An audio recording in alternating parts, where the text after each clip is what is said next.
السلام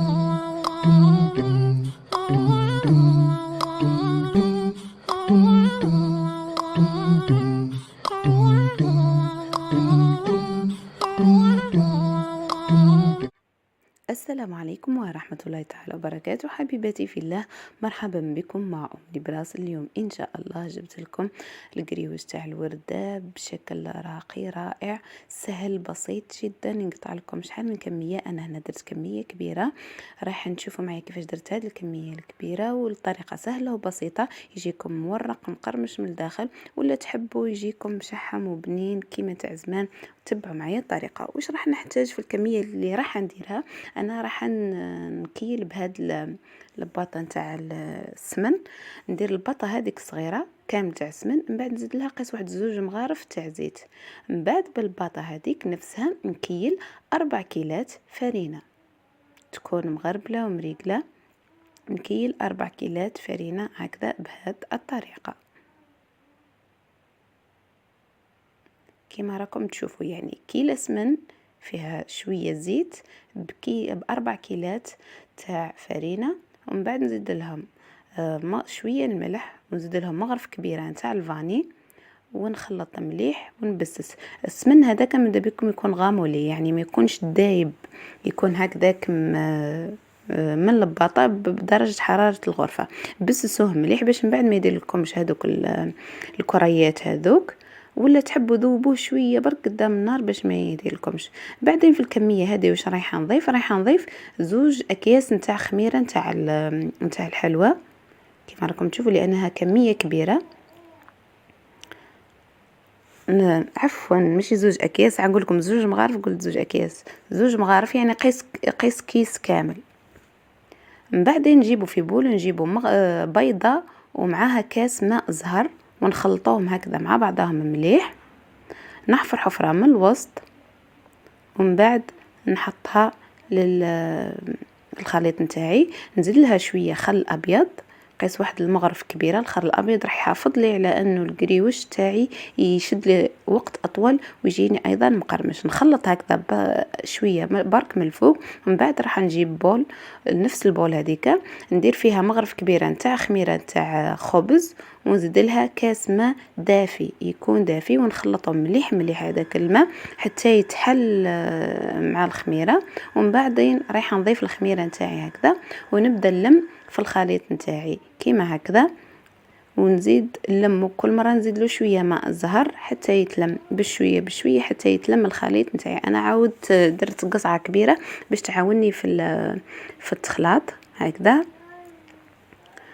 نخلط مليح، كل مره نزيد شويه ماء زهر ونخلط، نزيد شويه تاع ماء زهر هكذا ونخلط.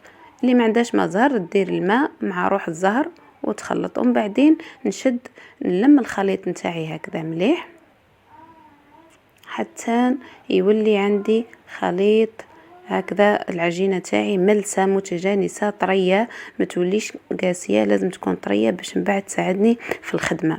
بعدين نديرها كرات كيما هكذا ونخليها تريح واحد 4 ساعة 10 دقائق. تحبي ديرها من الصباح ديريها العشية عادي جدا.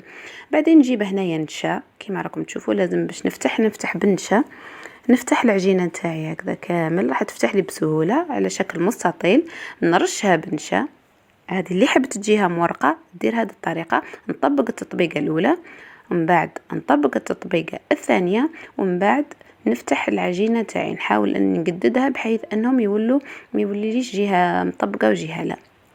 من بعد ندير نشا هكذا ونفتح العجينه تاعي. اللي حبت يجيها ملحم وبنين كيما هذاك تاع زمان اللي تاكليه هيك يجيك ملحم، خليها على طرقه واحده راح يجيك مقرمش، ومن الداخل راح يجيك بنين يعني وملحم، وفيه العجينه وماهيش نيه بصح تجيك بنينه. يعني هذاك الذوق نتاع زمان هذاك. واللي حبت يجيها مورق دير كيما درت انايا، دير نشا وتطبق. بعدين انا عندي هذا الكرتون راح نقيس به باش يجوني الكاطو كامل حبات قد كيف راح نقيس به ونقصهم كامل كيما هكذا بهذه الطريقه. بعد ما قصيتهم شوفوا تجيبوا واحد مستطيل وتبدوا تخططوا فيه بالجراره كيما هكذا. ديروا ماذا بيكم يكونوا الخيوط رقاق باش تجيكم الورده تاعكم مليحه. انا راني درت وحدين من قبل لكن نسيت ما صورتش، عاود لحقت اني قلت لازم نصور. شوفوا لازم تفرقوا الخيوط هذوك، لازم تديروهم. بعد نديروا شويه بياض من الفوق وشويه بياض من التحت كيما هكذا، شويه من الفوق وشويه من التحت، ومن بعدين نطبقوا هكذا بهذه الطريقه. نحاولوا نحركوا هكا باش يدار، ومن بعد لوي هكذا ببساطة، ومن بعد اغلقي. سهلة جدا، ديري لها بياض البيض باش تغلق واضغطي. لازم هذوك الجوانب اللي غلقتوهم ماذا بيكم ترققوهم، ما تخلوهمش مدايرين. سهلة وبسيطة الطريقة.